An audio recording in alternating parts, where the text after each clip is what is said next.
बिस्मिल्लाहिर्रहमानिर्रहीम।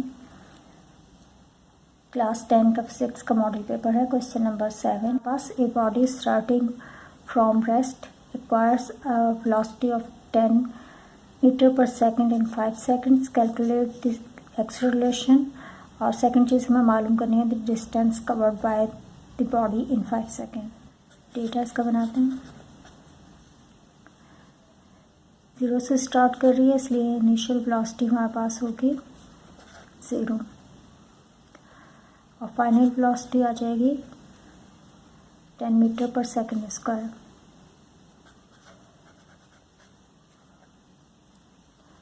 Final velocity हमारे पास है 10 मीटर पर सेकंड और टाइम है 5 सेकंड। ये हमारे पास टाइम आ गया और रेस्ट से स्टार्ट किया था तो इस वजह से हमने यहाँ पे इनिशियल वेलोसिटी 0 रखी। अब हमें एक तो टाइम एक्सेलरेशन मालूम करनी है, ए से शुरू करते हैं एक्सेलरेशन, और दूसरा हमें डिस्टेंस मालूम करना है जो उसने 5 सेकंड में कवर किया।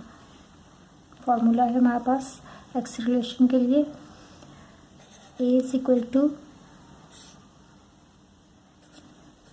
F P minus final velocity minus initial velocity divided by time. 10 minus 0/5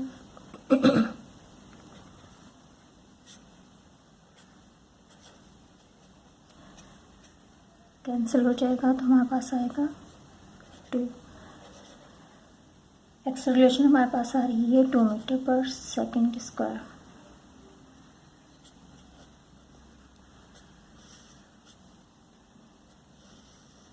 acceleration find करने के बाद अब हम मालूम करेंगे इसके डिस्टेंस।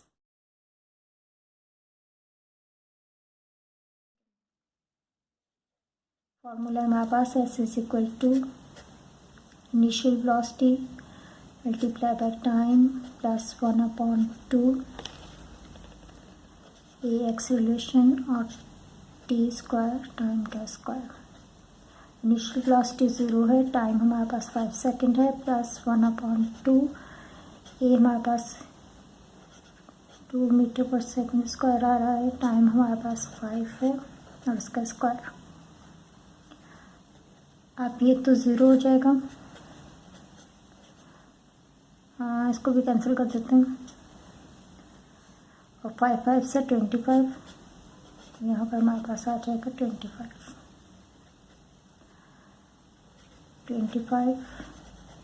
मीटर हमारे पास आ रहा है distance. Calculate the length of seconds pendulum. G की वैल्यू हमें दी हुई है 9.8 मीटर पर सेकंड स्क्वायर। अगर सेकंड पेंडुलम की आपको दी हुई हो तो ठीक है, नहीं दी हुई तो हमारे पास 2 सेकंड होती है हमेशा। हमें लेंथ कैलकुलेट करनी है, एल हमें मालूम करना है, टाइम हमारे पास सेकंड पेंडुलम के लिए 2 सेकंड है और जी की वैल्यू है हमारे पास 9.8 metre per second square.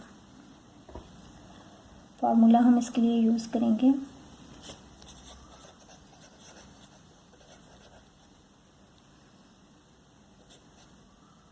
T is equal to 2 pi L/G।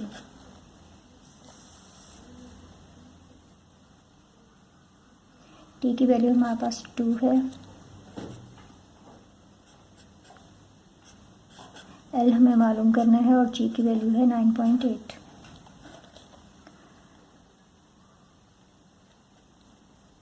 अब हम इसका स्क्वायर ले लेंगे दोनों साइड्स पर, तो हमारे पास आ जाएगा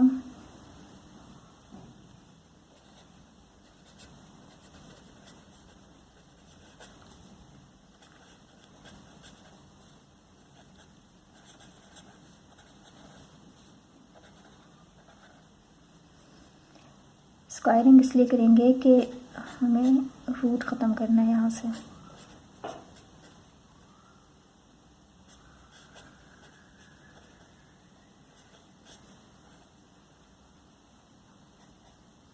हमारे पास 4 हो जाएगा, अंदर भी 4 पाई पे स्क्वायर आ जाएगा और ये रूट स्क्वायर के साथ कैंसिल हो जाएगा, मल्टीप्लाई कर देंगे 9.8।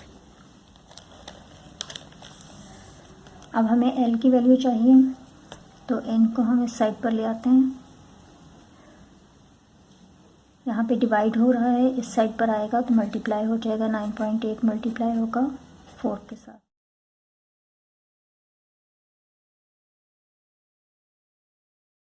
साइड पर लेके आएंगे, मल्टीप्लाई हो रहा है तो इस साइड पर आने से ये डिवाइड हो जाएगा। यहाँ पे बच जाएगा एल। अब एल की वैल्यू हम इजीली मालूम कर सकते हैं। एल को इस साइड पे रख लेते हैं और यहाँ से 4 के साथ कैंसिल हो जाएगा। 9.8 अपॉन पाई की वैल्यू हमारे पास होती है 3.14, इसका स्क्वायर है।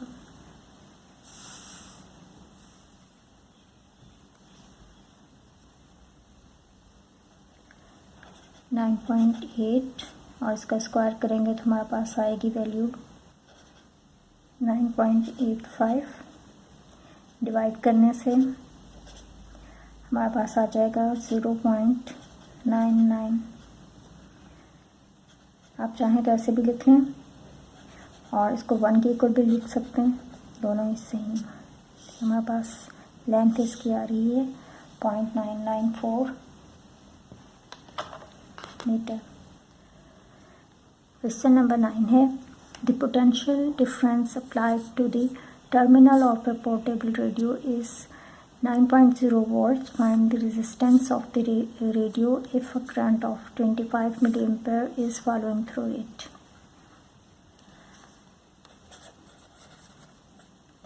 हमारे पास यहाँ पर वोल्टेज है 9.0 का मतलब है 9 और रेजिस्टेंस हमें मालूम करनी है। करंट हमारे दिया हुआ है, आई से शो करते हैं करंट को 25 मिली एम्पेयर। इसको हम कन्वर्ट कर लेते हैं 25 मल्टीप्लाई बाय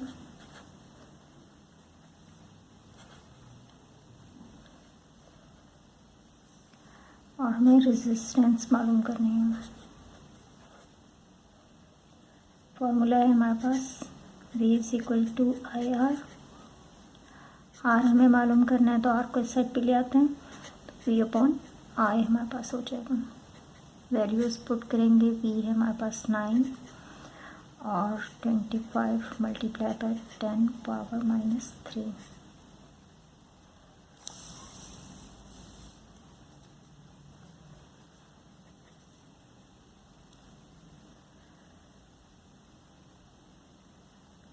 इसको हम लिख सकते हैं 10 को अगर हम ऊपर ले आएंगे तो हमारे पास पावर पॉजिटिव हो जाएगी।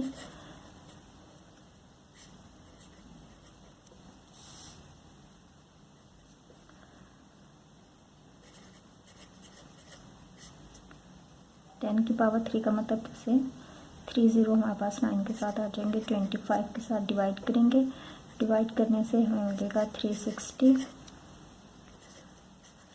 ये ओहम्स लॉ से है, ओहम में भी लिखा जाता है इसे और ओमेगा के साइन से भी इसे शो किया जाता है।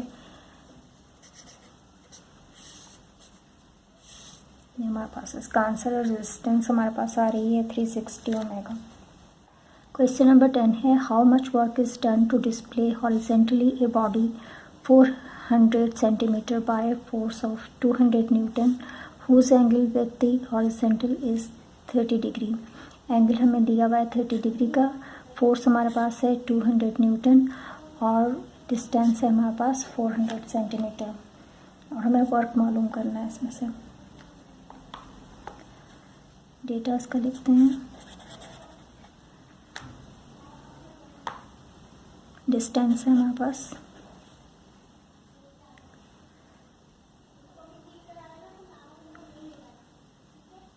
400 सेंटीमीटर। इसको कन्वर्ट कर लेते हैं मीटर के अंदर, तो 400 divided by 100 is equal to 4 metre. Force है हमारे पास 200 न्यूटन और थीटा है 30 डिग्री। मालूम करना है हमें वर्क। फार्मूला है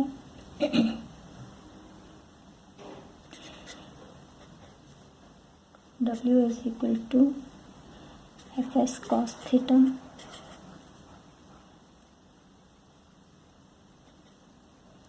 फोर्स है हमारे पास 200, इसकी वैल्यू हमारे पास 4 और cos थीटा, थीटा हमारे पास है 30 डिग्री।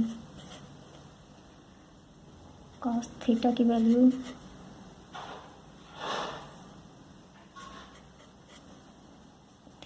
हमारे पास आ जाएगी 0.866, मल्टीप्लाई करने से हमारे पास आएगा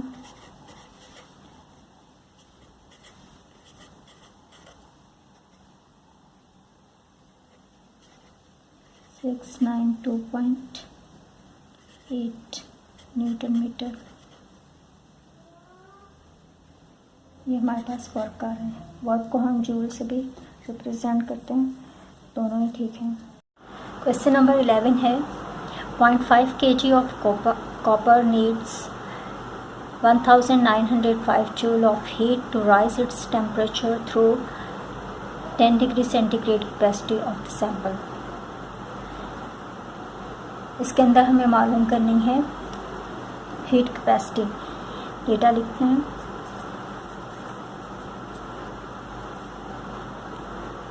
मास में दिया हुआ है 0.5 kg, ये हमारे पास मास है। ये हमारे पास हीट और टेम्परेचर। हीट को हम लोग शो करेंगे डेल्टा क्यू के साथ। 1905 जूल हीट है हमारे पास और डेल्टा टी से शो करते हैं हम लोग टेम्परेचर। टेम्परेचर है 10 डिग्री सेंटीग्रेड। सी हीट कैपेसिटी हमें मालूम करनी है। अब जब हमें हीट कैपेसिटी मालूम करनी होती है तो हमें मास की नीड नहीं होती। हम लोग सिंपल वाला फार्मूला यूज़ करते हैं। मास हम लोग यूज़ करेंगे जब हम लोग स्पेसिफिक हीट कैपेसिटी मालूम करते हैं। तो अभी हमारे पास फार्मूला होगा C is equal to delta Q upon delta T is equal to delta Q की वैल्यू है 1905 डिवाइडेड बाय 10 सेंटीग्रेड और डिवाइड करने से हमारे पास आएगा 190.5 और इसका यूनिट है जूल पर सेंटीग्रेड। ये हमारे पास है हीट कैपेसिटी। ये इसका आंसर।